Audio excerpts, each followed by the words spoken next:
Hello दोस्तों, आज हम जानते हैं निधियाँ कितने प्रकार की होती हैं और निधियाँ क्या होती हैं। तो भारतीय संविधान में जो है, हमारे इंडियन कॉन्स्टिट्यूशन में 3 प्रकार की निधियाँ दी गई हैं।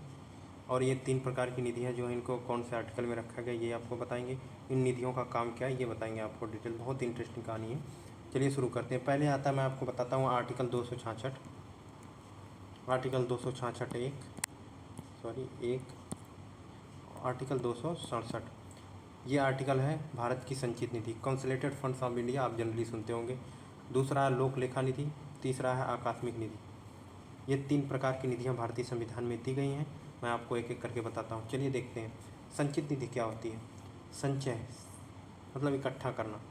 मैं आपको बता दूँ, जैसे आप लोग जनरली सुनते होंगे कि भारत को इस अमेरिका ने इतने डॉलर जो है दिया लोन पे, और भारत ने इस देश को इतना रुपये डॉलर जो है मतलब लोन दिया। तो वो लोन जो पैसा आता है वो फ्री में नहीं आता, वो इंटरेस्ट पे आता है, ब्याज पे आता है।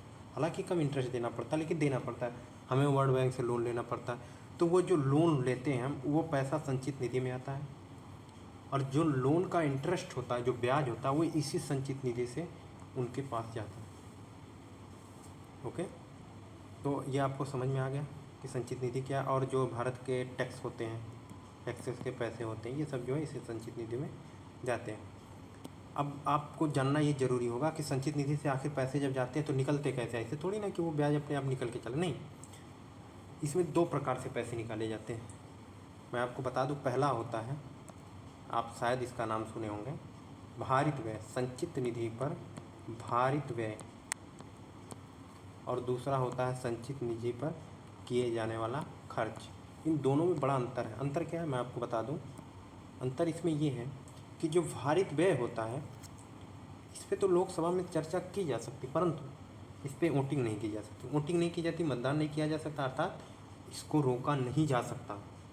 तो रोका नहीं जा सकता, ऐसा कौन सा पैसा है जो भारतीय संसद द्वारा नहीं रोका जा सकता, जिसको राष्ट्रपति नहीं रोक सकता।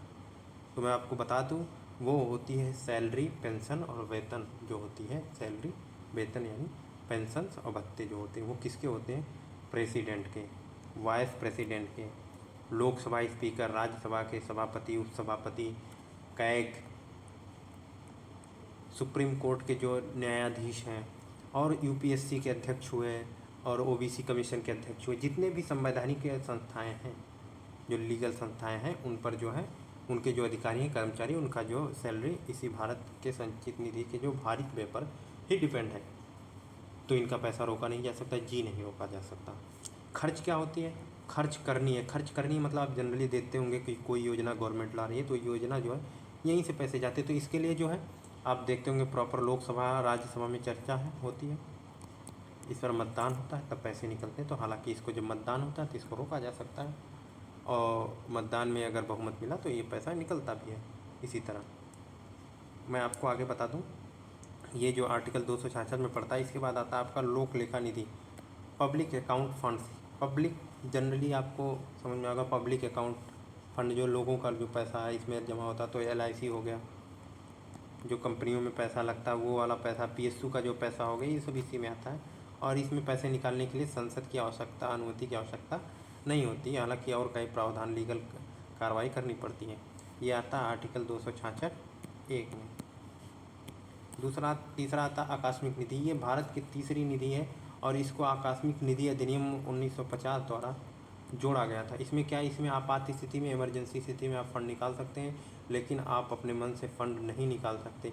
इसके लिए आपको भारत के राष्ट्रपति से परमिशन लेनी पड़ेगी, और भारत का राष्ट्रपति परमिशन देने के बाद भी इस पैसे पर नज़र रखने के लिए, इस पैसे की देख रेख करने के लिए नियुक्त करता है फाइनेंस सेक्रेटरी को, वित्त सचिव को नियुक्त करता है। आशा करता हूँ सेशन आपको समझ में आया होगा। ये आर्टिकल जो है 267 में है, ये आपको याद करना है इसके आर्टिकल। और निधि कितनी प्रकार की होती है, कब कौन सी निधि का प्रयोग किया जाता है, ये परीक्षाओं में बहुत पूछा जाता है।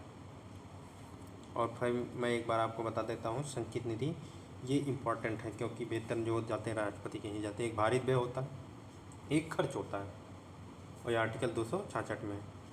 सेशन समझ में आया? लाइक करें, शेयर करें, सब्सक्राइब करें, और बताएं ऐसी जो कहानियाँ, मतलब कहानियाँ क्या है, संवैधानिक संस्थाएं हैं, जो संविधान की प्रक्रियाएँ आपको जानना बेहद ज़रूरी है।